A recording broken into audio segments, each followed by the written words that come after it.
When the Omicron wave is over, I can't wait to get back to a crowded pub. But will there be anyone there to pour beers when I do? You might have heard we have a worker shortage. In hospitality, on farms and in aged care, employers are saying they just can't find enough people to fill jobs.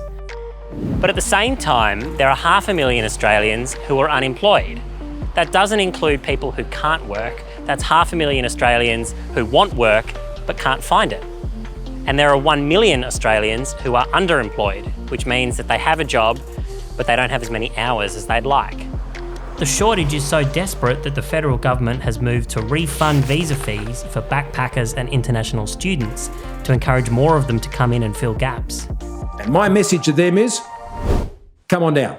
You're the next contestant on That Price is Right. On one side, we have businesses looking for workers, and on the other, we've got people looking for jobs.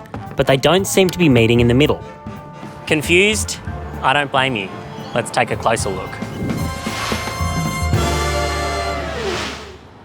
Before COVID, there were 930,000 hospo workers. Now there are 850,000. That's 80,000 less. We know what happened. Hospo got smashed by the pandemic. But now that hospo businesses are ready to open again, they say that they can't find enough workers. So where did all the hospo workers go? To answer that, let's take a closer look at who works in hospo. It's pretty much what you'd expect. Hospo has a lot of young people and a lot of temporary migrants, backpackers and students. There's a lot of reasons for that, but one reason is that they're willing to work for low pay and on casual contracts. 2/3 of hospitality workers are casuals. That's the highest of any industry by a long way. And a lot of them are working for minimum wage. In fact, we know that they sometimes don't even get minimum wage. Remember all those stories about wage theft? There are also stories of migrant workers being taken advantage of. Restaurants paying them cash in hand to work below minimum wage for longer hours than their visa allows. A lot of those temporary migrants left during the pandemic, about 300,000. It's left a big backpacker-sized hole in the hospo industry. So it's no surprise the government wants to get the backpackers back. But why can't Australians fill these jobs when 500,000 are looking for work? Well, firstly, that 500,000 number is a little bit misleading. If you dig beneath the surface and look at young people who are new to the workforce or people who have hospitality experience, the number gets a lot smaller. And they're spread out all over the country, not necessarily in the places where the jobs are.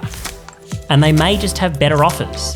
There are actually more young people in work now than at any point since 2008, and fewer young people unemployed.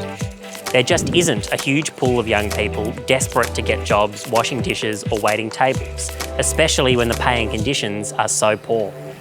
Which begs the question, why don't hospo businesses just pay them more? If you can't find workers to fill your jobs, maybe the wages aren't high enough. This is the question at the heart of this debate. It's not an easy one and it's very controversial.